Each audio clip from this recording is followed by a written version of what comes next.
Hello नमस्कार दोस्तों, कैसे हैं आप लोग। I think you are very fine and today I am also very fine because today is Monday and on this day it is the first day of Sawan month and today I am giving you a special sentence that is use with what is the use of.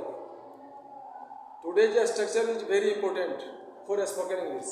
आज का जो structure मैं देने जा रहा हूँ जो बहुत ही शानदार है स्पोकन इंग्लिश के लिए, जिसमें हम लोग बार बार बोलते हैं क्या फ़ायदा, अर्थात कोई काम करने से क्या फ़ायदा, कॉलेज जाने से क्या फ़ायदा, चाय पीने से क्या फ़ायदा, यह काम करने से क्या फ़ायदा। उसी पर आज मैं बहुत ही शानदार सेंटेंस बनाया हूँ और स्ट्रक्चर के साथ आज देने जा रहा हूँ। सबसे पहले स्ट्रक्चर देखिए आप लोग, what is the use of, इसका सेंस हो जाएगा क्या फायदा। What is the use of, क्या फायदा। यह स्ट्रक्चर हो जाएगा what is the use of plus V4 plus object plus other word. What is the use of plus V4 plus object plus other word. यानी सबसे पहले इसी वर्ड से स्टार्ट करेंगे, what is the use of से start करेंगे, उसके बाद V4 का यूज करेंगे, वर्ब का चौथा फॉर्म रखेंगे, उसके बाद ऑब्जेक्ट को रखना है, उसके बाद अदर वर्ड आ जाएगा। जैसे कोई सेंटेंस लीजिए आज कॉलेज जाने से क्या फायदा, आज कॉलेज जाने से क्या फायदा है। एग्जाम्पल, आज कॉलेज जाने से क्या फायदा है, क्या फायदा है। आज कॉलेज जाने से क्या फायदा है। कैसे बनेंगे आप लोग इसको स्टार्ट करना है what is the use of से। किससे स्टार्ट करना है, what is the use of. आज कॉलेज जाने से क्या फायदा है, इसका होगा what is the use of. What is the use of. अब उसके बाद क्या रखना है, V4। जैसे वर्ब क्या है, जाना, कहाँ, कॉलेज जाना। को V4 में रखेंगे, गोइंग हो जाएगा। What is the use of going, कहाँ, to college, going to college. What is the use of going to college. कितना आसान है, what is the use of going to college. Next example लीजिए, example number 7 अंग्रेजी बोलने से क्या फायदा है। अंग्रेजी बोलने से क्या फायदा है। देखिए अंग्रेजी बोलने से क्या फायदा है, क्या फायदा है। अंग्रेजी बोलने से क्या फायदा है, कैसे बनाएंगे इसको। क्या फायदा है अंग्रेजी बोलने से, क्या फायदा है अंग्रेजी बोलने से। अंग्रेजी बोलने से क्या फायदा है, इसको कैसे बनाएंगे इंग्लिश में। पहले इसका ही लिखा जाएगा, क्या फायदा है अंग्रेजी बोलने से। लिखेंगे व्हाट इज द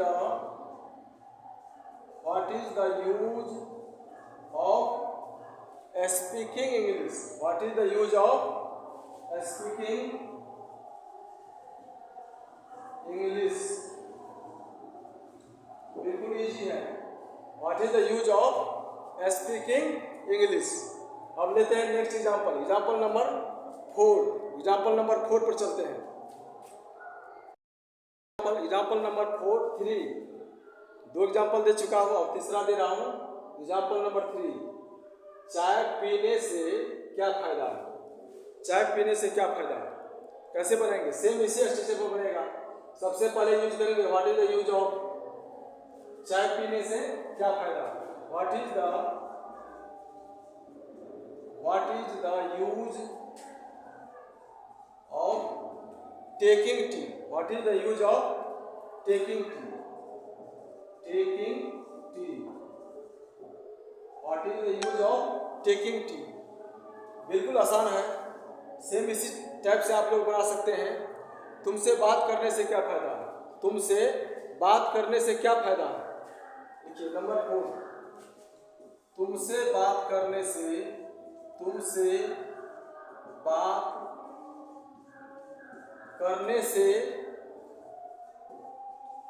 क्या फायदा है?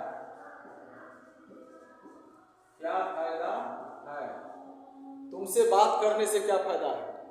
अगर आपको स्ट्रक्चर नहीं मालूम रहेगा तो ऐसे सेंटेंस का इंग्लिश में टर्न अप करने में बहुत कठिनाई होगी। स्ट्रक्चर अगर याद है तो बिल्कुल आसानी से आप इसे इंग्लिश में बोल भी सकते हैं और लिख भी सकते हैं। तुमसे बात करने से क्या फायदा है? What is the use of, what is the use of talking with you, talking with you. यहां तुमसे यानी यहां दो व्यक्ति का साथ दर्शा रहा है, इसलिए यहां पर विद प्रीपोजिशन आ गया, विद आ गया प्रीपोजिशन के रूप में। देखिए what is the use of talking with you, ETC। इस स्ट्रक्चर के लिए 4 ही एग्जाम्पल काफी है। आप लोग अगर इसी चारों एग्जाम्पल पर सही से अध्ययन कर लेते हैं तो इसी स्ट्रक्चर के आधार पर ढेर सारा सेंटेंस आप स्वयं बना करके बोल सकते हैं। जैसे कोई एग्जाम्पल लेते हैं, दिल्ली जाने से क्या फायदा है? दिल्ली जाने से क्या फायदा है? कैसे बनाएंगे? What is the use of going to Delhi? नाश्ता करने से क्या फायदा है? What is the use of taking breakfast? बिल्कुल आसान है, केवल आपको स्ट्रक्चर पर ध्यान देने की आवश्यकता है। स्ट्रक्चर माइंड में रहना चाहिए, तब आप इस टाइप्स के सेंटेंस को आसानी से बना सकते हैं। फिर मिलते हैं इस तरह के धमाकेदार और शानदार वीडियो के साथ। Thanks for watching this video. You are all try to like and subscribe this channel. Thank you very much.